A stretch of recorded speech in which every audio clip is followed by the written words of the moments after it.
Today on the AWC podcast, we're talking about The Employee Trap by Bobby Walker, and this is from the March 2021 issue of the American Window Cleaner Magazine.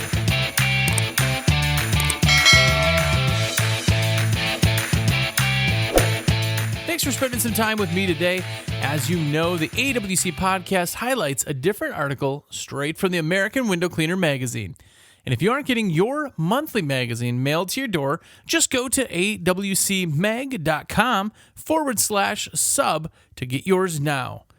Every issue has loads of articles, reviews, pictures, and of course, the famous, everywhere on the internet sticker sheet in every issue of the magazine. So make sure to go get yours. Now go to awcmag.com/sub. Well, today we are talking all about the employee trap. Now, this article is from the man, the myth, the legend, Mr. Bobby Walker, an awesome dude. And this is a great article. If you are hiring or if you've never hired, either way, this is really important. A lot of times we don't quite understand that the hiring part of all of this is extremely hard.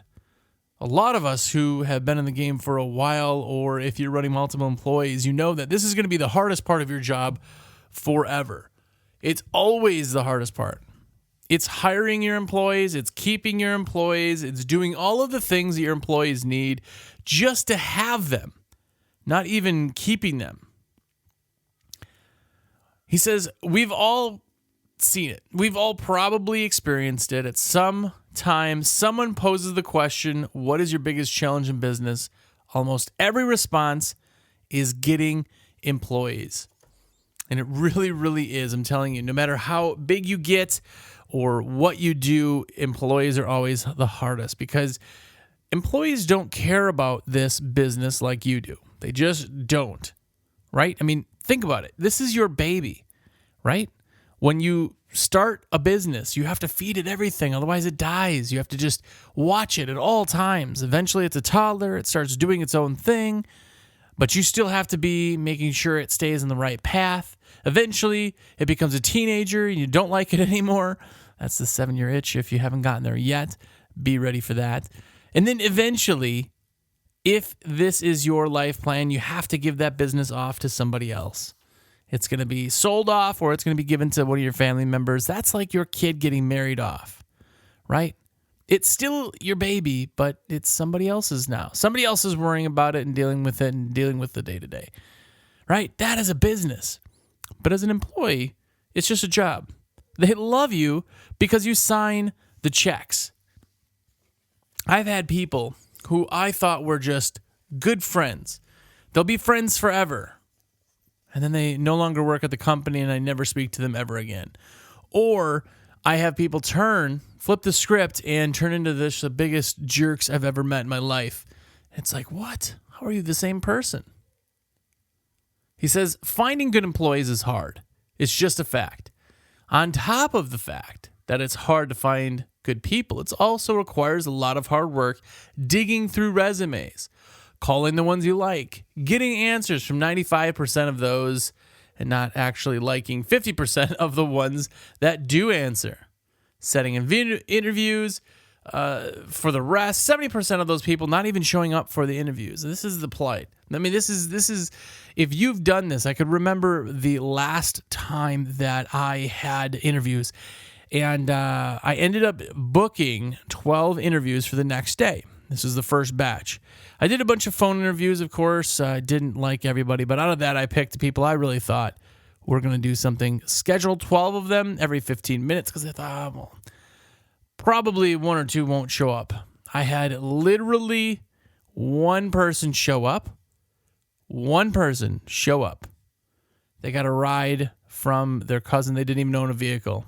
They told me they had a vehicle. They told me they have a driver's license on the interview the day before, and I found out that they didn't even have a driver's license. They didn't have a vehicle. They didn't have any of that, and they said they misunderstood the question. This is hiring. Hiring is just one of those things that's just so absolutely hard. It's incredibly hard. He said that he saw other businesses that had a good culture, good employees, and leaders that could effectively delegate their team, unlike himself. And that's the big problem. You look at all this stuff and go, man, I got great guys. I got a great guy who runs the show. I don't have to be there. He just makes sure everything happens. It's really, really the way to go. But here's the thing. When you are firing or hiring employees, you're going to be finding a lot of garbage. These nets that we put out there are going to be catching everything in the sea, and it's your job to find what is actually worth it. There's a lot of stuff out there that just isn't awesome. He said that today I'm having a vastly different experience with my small home service business, and everything has changed. And here's a few really kind of key things. If you don't know who Dan Plata is, also author of the American Window Cleaner Magazine, he's a journalist for that. He is owner of one of the companies called Blue Skies Recruiting. And that's what they do. They find employees. They take care of the headaches. He says in the first part of this, he says, my buddy Dan Plata says ABC. He says, always be recruiting. I say the ABH. ABH, it's up on our walls. ABH, always be hiring. The problem is that when you have somebody who they don't live your business like you, they're going to leave it eventually. If they leave your business, the big thing is that they're going to leave you high and dry.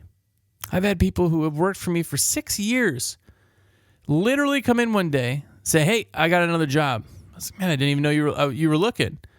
Oh, yeah, I've been looking for quite a while. I said, yeah, you didn't even tell me.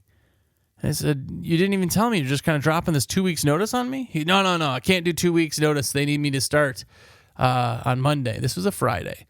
I said, so you're going to finish the rest of the day?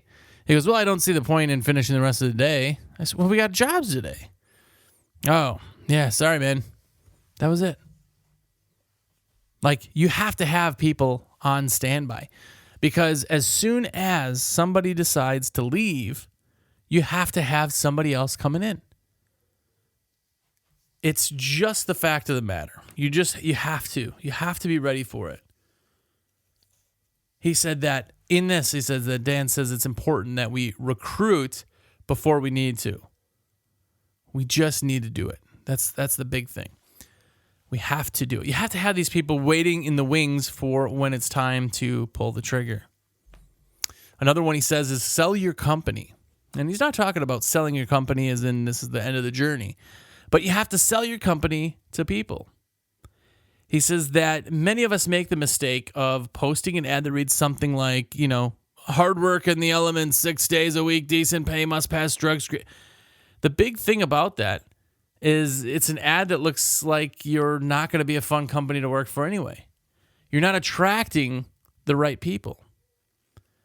If you post an ad to sell your company, you're selling it to people who may be above the caliber of person you would normally get.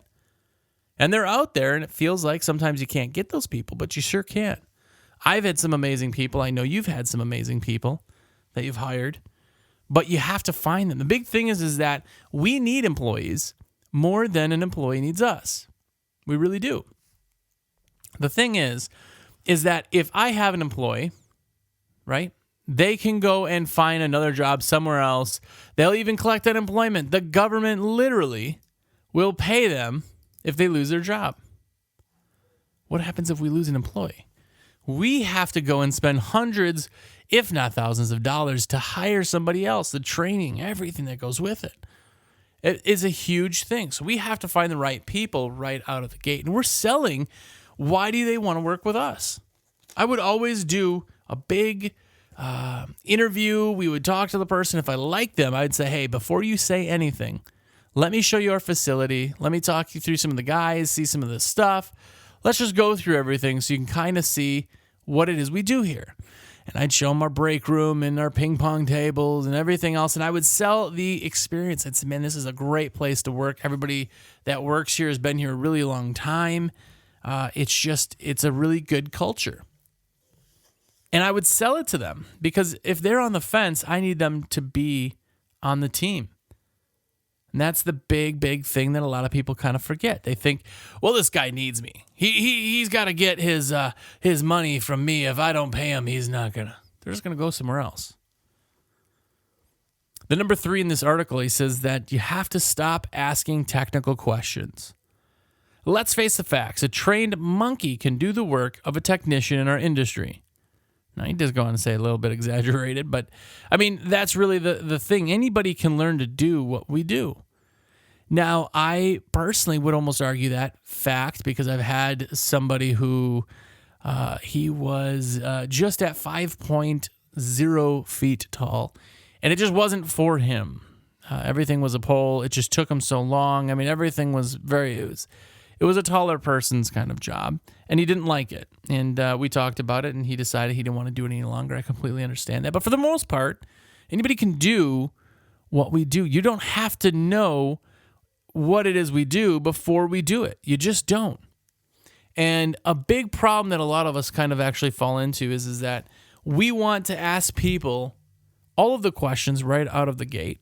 And say, hey, we'd love to give you an interview, but have you ever squeegeed? What about a ladder? Do you know what hydrophobic means? The big thing is we can train people.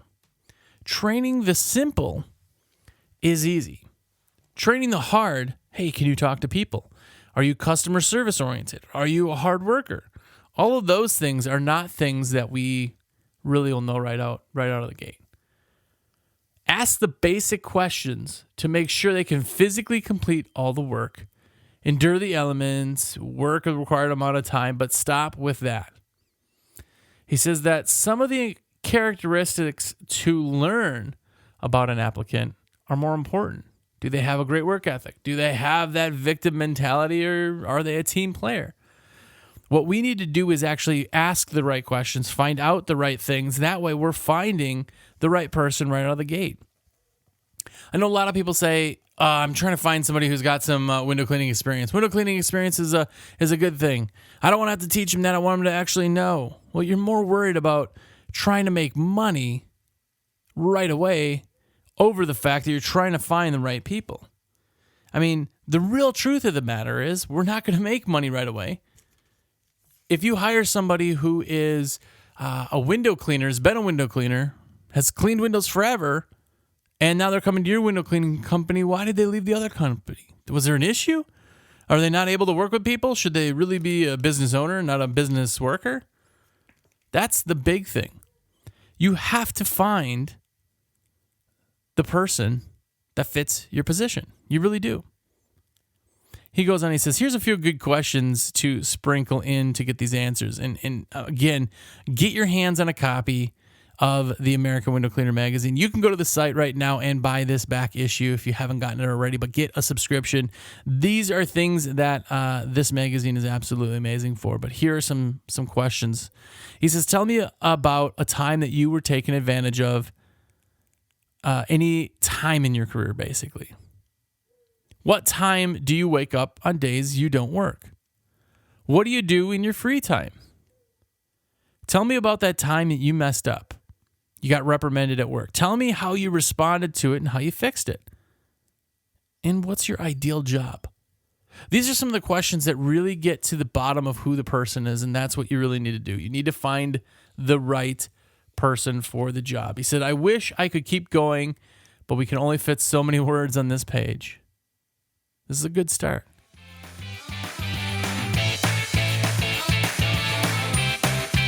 That's really, really where the article is. We get a lot more from Bobby Walker on different articles. So like I said, this is from the March issue of the American Window Cleaner Magazine. I'm telling you, if you have not gotten your hands on the magazine, do it. Having a paper magazine that you can scroll through is absolutely amazing. The stickers are pretty darn snazzy too. Put about everything. The window cleaning stickers come out every single month. You get it shipped to your door, so why not get it? It's American Window Cleaner Magazine. awcmag.com/sub. Get it. And I will be absolutely happy if you do. So please do let me know. But thanks for watching, and we'll talk to you again.